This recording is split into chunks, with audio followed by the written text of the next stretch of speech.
was intelligent, articulate, and handsome, a young man on the fast track to success. He looked like a young Cary Grant.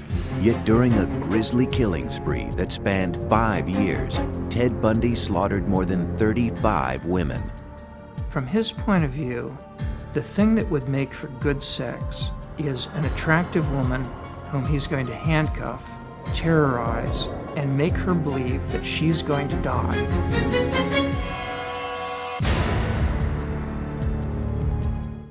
Sure, I get angry. I get very, very angry and indignant. I don't like being locked up for something I didn't do, and I don't like my liberty taken away, and I don't like being treated like an animal, and I don't like people walking around and ogling me like I'm some sort of weirdo, because I'm not. On January 24th, 1989, at 7 a.m., before the sun rose over the state prison in Stark, Florida, plans were underway in the death house for an execution many thought would never occur. The electrocution of Ted Bundy, America's most notorious serial killer. After nearly 10 years on death row, Bundy was scheduled to die for the 1978 murder of Kimberly Leach, a 12-year-old girl. Yet he admitted to killing more than 30 others in a grisly bloodbath that took him through Washington State, Oregon, Utah, Idaho, and Colorado. Since his original capture in 1976, Bundy had become a media sensation. I'll plead not guilty right now. America was mesmerized by the former Boy Scout, college graduate, and law student who, as a rising young Republican, was even a shining star in Washington state politics. The Ted Bundy we knew, before there were any accusations, any charges, any arrests or anything, was a very nice guy. He was a friend of ours. We didn't think he was strange or different. Once he was arrested, Bundy taunted the system. He escaped twice from Colorado prisons while awaiting murder trials there.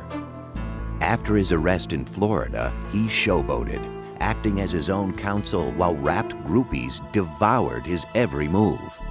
He was like a movie star, and if he'd look around, they'd all giggle and nudge each other.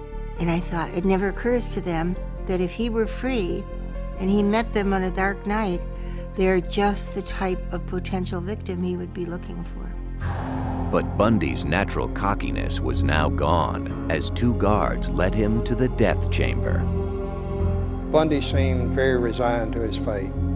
Bundy seemed startled when he saw the electric chair. Outside the jail, a crowd estimated at 500 avidly awaiting news of his demise chanted slogans like, "Burn, Bundy, burn."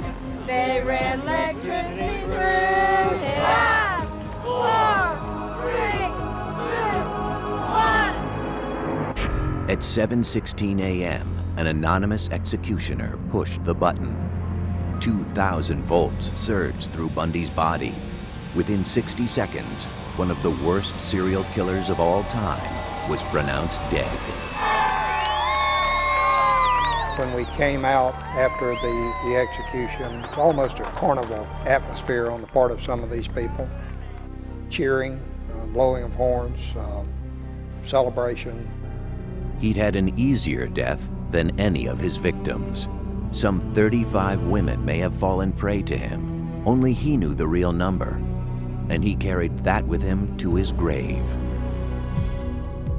Police believe Bundy's killing spree had begun in 1974, when he was 28 years old, studying law and living adjacent to the University of Washington in Seattle. He made a very, very positive impression. He was very verbal, articulate, intelligent. I guess if I were to characterize him, he looked like a young Cary Grant. But at that time, no one could guess that this clean-cut and good-looking young man was about to begin a series of rapes, tortures, murders, and dismemberments that would shock the world.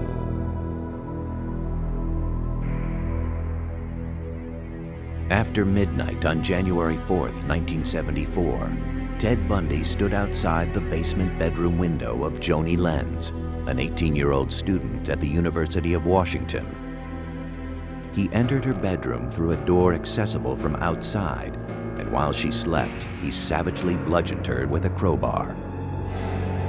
The next morning, Joni was found surrounded by a pool of blood. A bed rod had been torn away from her headboard, and in a sexual frenzy, rammed into her vagina. There was a specific reason why Bundy singled out Joni. It was a physical characteristic she shared with almost all of his victims. She wore her hair long and parted in the middle, but it would take years before the police understood why that moved Bundy to murder. Linda Ann Healy was a senior at the University of Washington, majoring in psychology.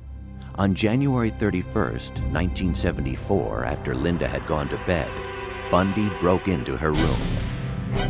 He knocked her unconscious, wrapped her in bed sheets, and quietly carried Linda out of the house. Her scattered body parts and decapitated skull wouldn't be found for a year.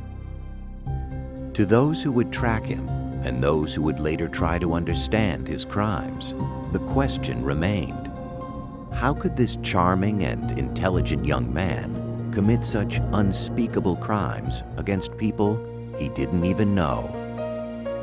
They are things. They are victims. They are not women. And I never heard him really use the term women or females or anything very often. He referred to them as things, as objects. The other person's life doesn't have value since he doesn't see her as a real person with real needs. And if anything, the idea that investigators and the community will be shocked and the parents will suffer just makes it all the more exciting because he's getting even. Yet somehow Bundy, like other serial killers, was able to keep the murderous rage hidden inside of him secret. To his friends, family, and colleagues, he seemed very well adjusted. Nice person. And he was a person that we socialized with, and we knew a little bit professionally, and I thought was really an up-and-comer, somebody who was going to do well in life. One of the very important aspects of the facade that he built was one of great sincerity. He literally oozed sincerity. Yet appearances can deceive, and Ted Bundy was a master of deception. Little did I realize, of course, at the time that that was a carefully crafted social veneer that he had laboriously developed and used in his interactions. I never saw any aspects of the monster that lurked behind that mask. But by 1974, the monster who lived behind the mask had been there for a long time, perhaps since Ted's earliest childhood. I have always felt that beneath the veneer of a normal childhood was some great hostility toward someone, probably his mother.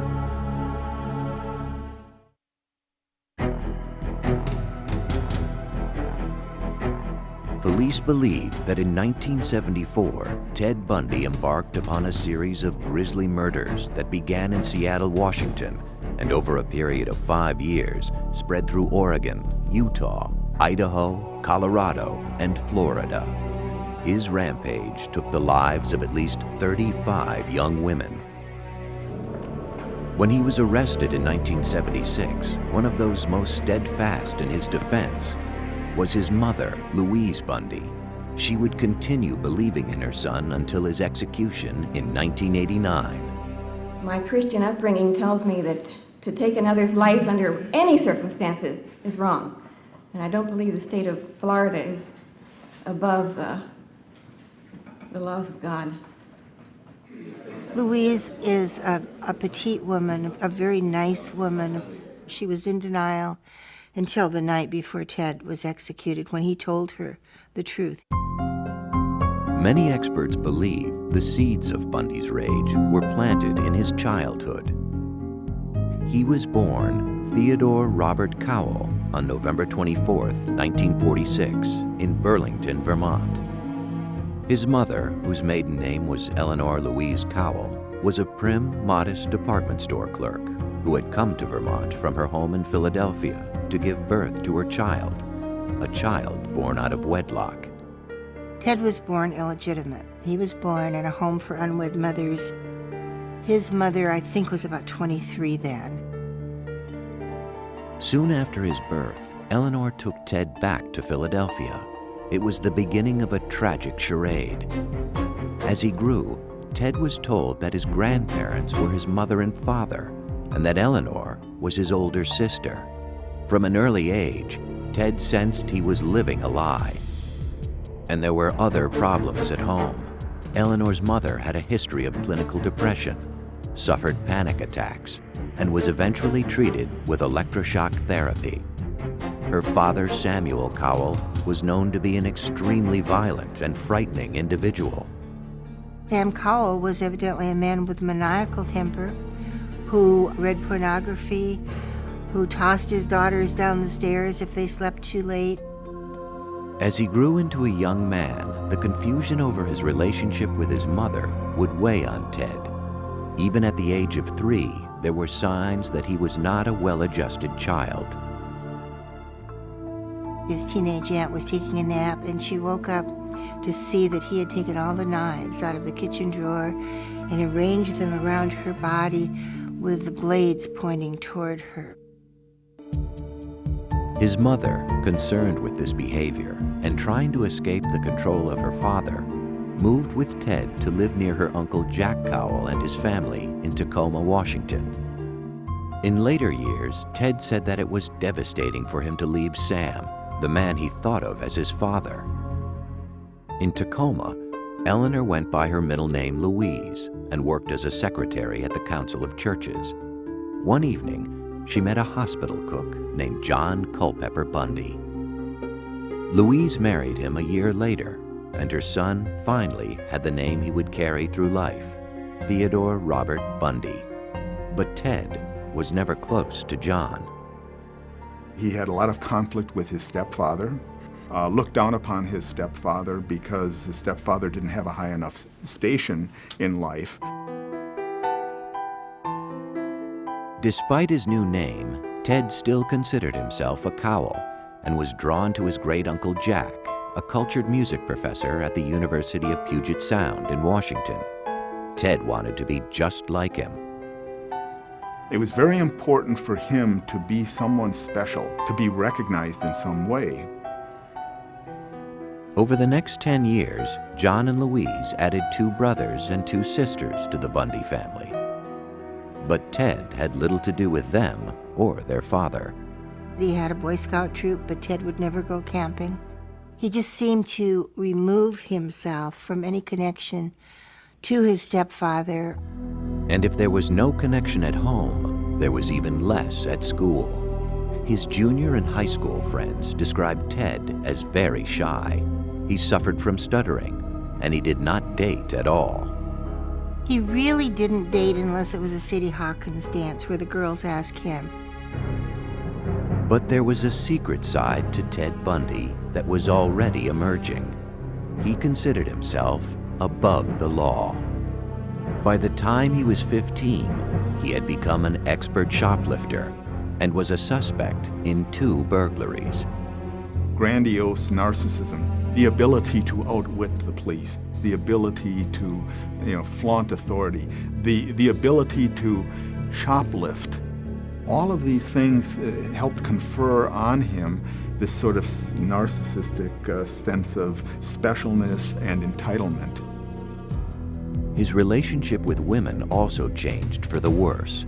He became a peeping Tom, sneaking through the night to peer into the windows of young girls. More significantly, there have always been suspicions that at the age of 15, Ted Bundy became a killer. Ted carried the morning newspaper when he was 15. Along his route, there was a young girl named Anne Marie Burr. Anne Marie was 8. Ted knew Anne Marie. She took piano lessons from his great-uncle Jack. On August 31st, 1961, Anne Marie's parents found her missing from her bedroom. The window was open a little bit, and it was in the days when you had a TV cable on the roof and you had to get it under the window, so they couldn't lock it. The front door was ajar. She was gone. A search that at one time involved 800 soldiers, lawmen, and volunteers found nothing. At the time, no one suspected that Ted may have been responsible for Anne Marie's death. In my mind, she was Ted's first victim. And there would be many more. In the mid-1960s, Ted Bundy was a student at Woodrow Wilson High School in Tacoma, Washington. Even though he was smart, good-looking, and friendly, he was awkward with his fellow students, especially the girls. There seemed to be a real defect in this whole notion of how do you build a close, intimate relationship, and some confusion about that. The arena in which he seemed to feel secure was the school and the classroom where he could use his verbal skills, and that's where he tried to manage teachers' impressions. He graduated from high school in 1965 with a B average. The next year, he entered the University of Puget Sound. But on the huge campus, he felt anonymous and lost. Inside, Ted was very empty and very inadequate. But he could put on the facade of a very sophisticated, educated young man. In 1967, as part of the facade, Ted transferred to the University of Washington's Asian Studies program, where he studied Chinese. He also began fabricating a new personality. If the old Ted was shy and withdrawn, the new Ted would be witty, cool, and self-assured. His deception was about to pay off. At the university, Ted met Stephanie Brooks. He was particularly attracted to her beautiful shoulder-length hair, which she wore parted in the middle. She was wealthy, sophisticated, and worldly. Everything Ted wished he was. He said, she's perfect, she's beautiful, she's wealthy. And I think to the degree he was capable, he was in love with her. They stayed together for a year. For the first time, Ted experienced an intimate sexual relationship with a woman. He was in love with her. But to Stephanie, they were merely college sweethearts. She saw no future in the relationship. She thought Ted was immature. Ted had become obsessed with her, but Stephanie told Ted their romance was over. She told him that he wasn't going anywhere, that he had no ambition, he wasn't organized, he couldn't make plans. Ted was devastated. With his world unraveling, he dropped out of school and decided to visit his relatives back in Philadelphia. His visit had a purpose. He had to answer the question that had always bothered him. Who was he? After checking records in Philadelphia, he traveled to Burlington, Vermont. There in City Hall, he learned something he had always suspected. He discovered that his mother was actually the woman who'd been passing as his sister his whole life. And that has got to rock the world of anybody, to find that their roots are not what they thought. There was a great deal of turmoil around his own self-identity and who he was. By all accounts, when he found out that he was an illegitimate child, it was devastating. This man was badly betrayed by a woman, his mother, and learned of that betrayal at the very period when he's still reeling from the rejection by his girlfriend, his first love. Many who have studied Ted Bundy feel it was now that he decided to take revenge on the women he felt had destroyed his life. With an icy resolve, he returned to the University of Washington, took a room nearby, and began studying psychology. He excelled in all his classes and seemed rejuvenated with a new purpose. And whatever demons raged inside of him, Ted Bundy kept them well hidden. Many people like him have an ability to create compartments in their lives. And this entity, this demon, this depraved monster lived in one of those compartments. As far as anyone knew, Ted's life seemed to be changing for the better. In 1969, he met Elizabeth Kendall, a young divorcee. They began a friendship and then a romance. Very smart, shy young woman.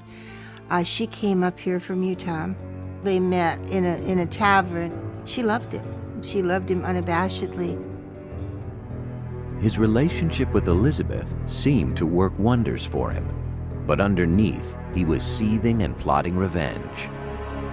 If you really have a very negative core in yourself, there's this kind of envy, a need to destroy the beauty in others. And the first one on his list was Stephanie Brooks. He was secretly still talking to Stephanie, hoping to make her fall in love with him again, in order to hurt her, just as she had scarred him. To enhance his image, he became active in local politics, working on the governor's re-election campaign. I thought he was very smart, good at politics. He was good at what he did. He was friendly. In 1971, at the age of 25, Bundy was working in his spare time at the Seattle Crisis Center, manning the suicide hotline phones. Beside him worked soon-to-be author Ann Rule. He was kind. He was very good on the phone. And ironically, we saved lives together. Now, at that point, if anybody had told me that there was anything underneath this perfect surface, I would have said, you're crazy. Because we were locked up all alone together in a 4-story Victorian mansion that looked like nothing so much as the house in Psycho. But I felt safe locked inside with Ted Bundy. By 1972, Ted's first real girlfriend, Stephanie, still inhabited his thoughts and his plans. On a business trip to San Francisco, he met with her, and the new Ted Bundy swept her off her feet. And she fell madly in love with him and agreed to marry him. As soon as she agreed to marry him, he dumped her. 2 days later, on January 4th, 1974, Ted Bundy began a 5-year rampage of killing that would horrify the nation. Most of his 35 victims had one thing in common. His ideal victim was a small framed female, long hair, parted in the middle, style of person, usually pretty good looking. They all resembled Stephanie Brooks.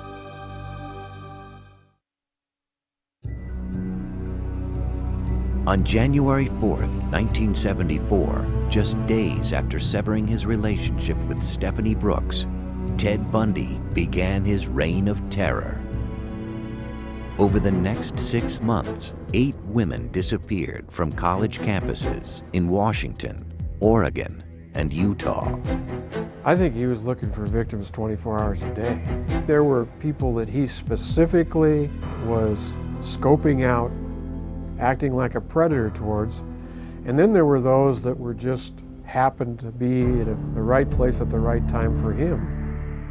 His first 2 victims were students at the University of Washington. People like to believe that it was someone from outside. There must be some depraved killer out there in the community who is coming to the campus. Little did we know that the killer was one of us. Even his girlfriend, Elizabeth Kendall, had no idea who Ted really was. From February through June 1st, Carol Valenzuela, Nancy Wilcox, Donna Manson, Susan Rancourt, Brenda Ball, and Roberta Parks all vanished. Nobody had connected any of these cases together. Different police jurisdictions, different states. This was a terrible mystery. I mean, how could these girls suddenly just disappear? One little girl was walking like 30 feet from the back of her sorority to another sorority, and boom, she's gone. How could this happen? Her name was Georgianne Hawkins. Years later, after his capture, Bundy divulged the perverse methods he used to stalk and capture so many of his victims. He preyed upon their kindness by pretending to be injured. The girls he picked were all helping kinds of people. Here's this guy on crutches often, limping along, dropping his books, And he would ask young women, well, could you help me get these to my car? That was the ruse he used on Georgianne Hawkins. As she bent over to put his books into his car, Bundy grabbed a tire iron he had hidden. He hit her over the head and pushed her into the car. He would secure their hands in some fashion, either with handcuffs, strips of sheet, or leather. His seat was missing, so they could lay down in there and no one would ever see him. Bundy usually drove his victims into the deep woods surrounding Seattle. If they survived his attack with the crowbar, he would sexually assault them. From his point of view, the thing that would make for good sex is an attractive woman whom he's going to handcuff, terrorize, and make her believe that she's going to die. Later, on death row, he was asked what it was like to murder someone. And he answered, murder is not about lust and it's not about violence, it's about possession. When you feel the last breath of life coming out of the woman, you look into her eyes. At that point, it's being God. After he was through, he would discard them deep in the forest, but he would return later. He was going back over and over and over again to crime scenes. Not to just destroy evidence or anything, but to do things with those bodies. We suspected he took a whole body home with him because we had one victim that was totally made up with stuff that she never wore. Bundy's use of makeup is simply to make a victim more attractive, but apparently he didn't require it. He went back to decomposed corpses and still had sex with them. To the psychiatric experts who studied him, Bundy was unique, straddling two different categories of serial killers. He is both a sexually sadistic serial killer. He's also a necrophilic serial killer. The common characteristics are perversion, lack of conscience, and a willingness to sacrifice others' lives for one's own sexual pleasure. There's not a lot more to it than that. After at least 8 murders, Ted Bundy was becoming an expert at killing. In July of 1974, his addiction led him to take 2 women in one day. A beautiful Sunday afternoon. It was 90 degrees in Seattle, and we don't get that many 90-degree days. Everybody was at Lake Sammamish State Park. One of those was Janice Ott. She was lying on the beach when Ted approached her. He had his arm in a sling. He asked if she could help him tie his boat to his car.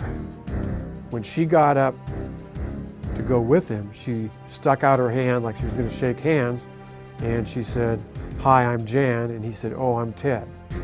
Janice walked away with Ted and was never seen alive again. An hour later, Ted was back at the park. There were at least 4 to 5 other women who were approached between, say, 1 o'clock in the afternoon and 4:30.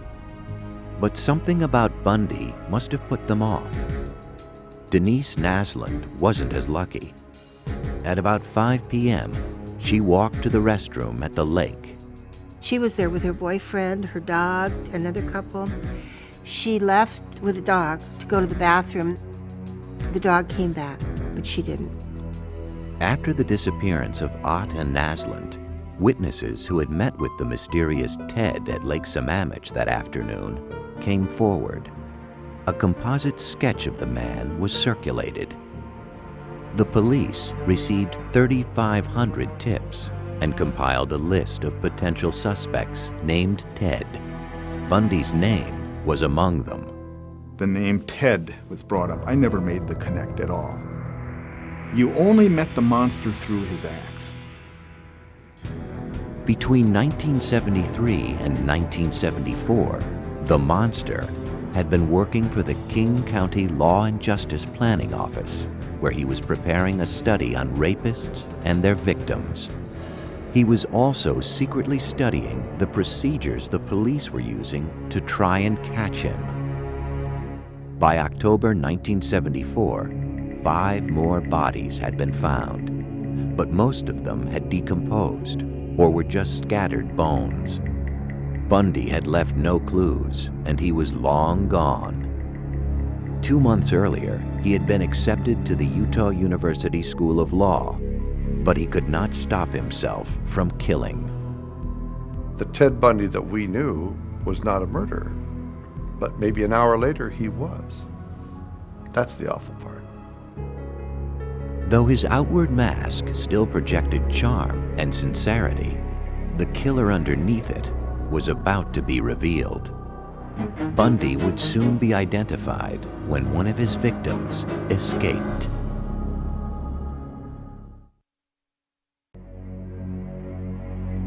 By early November 1974, Ted Bundy had murdered at least 11 women in Washington and Oregon, and 2 more in Utah, where he was now living.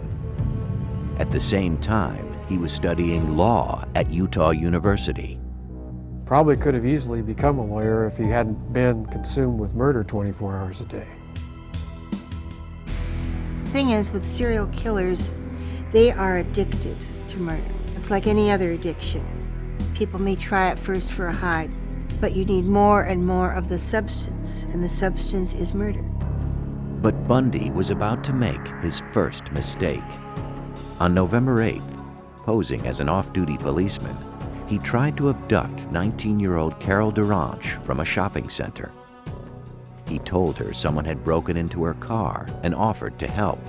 But inside his car, he tried to handcuff her. Carol fought back, and with the handcuffs still on her wrists, was able to jump out of the car and escape. Here we have a living victim that's able to describe her abductor, describe the car, and also provide evidence with the handcuff that was still on her wrist. But the police still had no idea who her attacker could be, and Bundy was a master of disguise. He just looked different all the time. One time he'd have a beard, one time he'd have long stringy hair, one time he'd have a short haircut, and I think it varied with, what he was doing at the time. As 1975 began, Bundy widened his net to include Utah, Idaho, and Colorado. He killed 8 women between January and August, but there was no way to connect the murders. Since July of 1974, the Washington police had whittled down their number of suspects named Ted to 200. Bundy remained on their roster, but still, no one suspected the law student at Utah University. The disappearances come closer together, the murders come closer together, the orchestration is more finely tuned. But Bundy's luck was about to change. Early on the morning of August 15th, Bundy's car was stopped by a police officer in Utah. Because he had been driving erratically, his car was searched. In the midst of that investigation, the trooper found this bag. And in the bag was a crowbar, handcuffs, ski mask. So he carried his own chamber of horrors around with him. Bundy was immediately arrested on suspicion of burglary. They also found gas receipts and maps that later linked Bundy to the sites of the abductions in Colorado. And more importantly, in a police lineup, Carol DeRanche identified Bundy as the man who had attacked her. We were shocked. We couldn't believe it. We tried to raise money for a defense fund for him and tried to protect him. We couldn't believe it. They had to have the wrong guy. On February 23, 1976, Bundy went on trial for her attempted kidnapping. As the trial began, Bundy sat in the courtroom, totally convinced that he would be found innocent. But on the stand, Carol DeRanche told of her ordeal at his hands and pointed Bundy out as her assailant. He was found guilty and sentenced to 15 years in prison. While he was incarcerated, investigators linked him to the murder of Karen Campbell in Colorado. But nothing fazed Ted Bundy, even being featured as the lead story on the evening news. Have you ever physically harmed anyone? Ever physically harmed anyone? No. No. Again, not in the context, I think, that you're speaking of. Ted was very self-assured to the point of cockiness. Even when the murder charges had been filed. In April of 1977, he was transferred to Colorado to await trial. There, Bundy fired his lawyers and was granted permission to defend himself in the upcoming case. Bundy had supreme confidence in his intellect, in his ability to beat the system, to work the system. Even if it meant avoiding trial completely. 2 months later, after casing out the court's law library, he jumped out of a 2-story window and escaped. Though captured 6 days later, he wouldn't stay locked up for long. I've matured in the past year. Believe me, I've grown in the past year, and I've learned a lot of things about myself in the past year. My only misgivings is that I might never be in a position to apply it, on the streets where I'd like to apply it. But soon he would apply it. On New Year's Eve, 1977, Ted Bundy shimmied through an air duct of the Colorado jail and walked to freedom. He went through the top of his cell, down through the jailer's apartment, out into a blizzard. Free once again, Ted Bundy would continue to kill. Ted Bundy had succeeded in a spectacular prison escape and had made his way to Florida. He was now on the FBI's most wanted list, something he must have relished. Loved it, loved it. I always said that infamy became Ted. He changed his name, grew a beard, and spent his time walking the Florida State University campus in Tallahassee. I think it was about January 8th when he rolled into town, determined, as he said in his confession, never to so much as jaywalk. But he wouldn't keep that resolution. Sometime after midnight on January 15, 1978, just 2 weeks after his escape, Bundy entered the back door of the university's Chi Omega sorority house. As his victims slept, Ted Bundy crept from room to room. He bludgeoned, raped, and killed Lisa Levy and Margaret Bowman. He assaulted and almost killed roommates Karen Chandler and Kathy Kleiner. I think he went in that house to kill every single woman in it. But Bundy wasn't finished. Less than a mile away, he broke into the apartment of Cheryl Thomas. Though he savagely beat her and left her to die, she survived. She was the 5th woman Bundy had attacked that night. It's not something that's causing him guilt because he's free of that. He feels justified and entitled. After what women did to him, why shouldn't he do this to women? 3 weeks later, he would kill again. His victim was 12-year-old Kimberly Leach, an attractive and popular junior high school student. Kimberly was kidnapped, brutally assaulted, and killed. On February 15, 1978, a patrolman pulled over a VW Bug that had been reported stolen. Ted tried to flee on foot. There was a struggle, there was actually a round fired, and the officer was able to bring Ted into custody.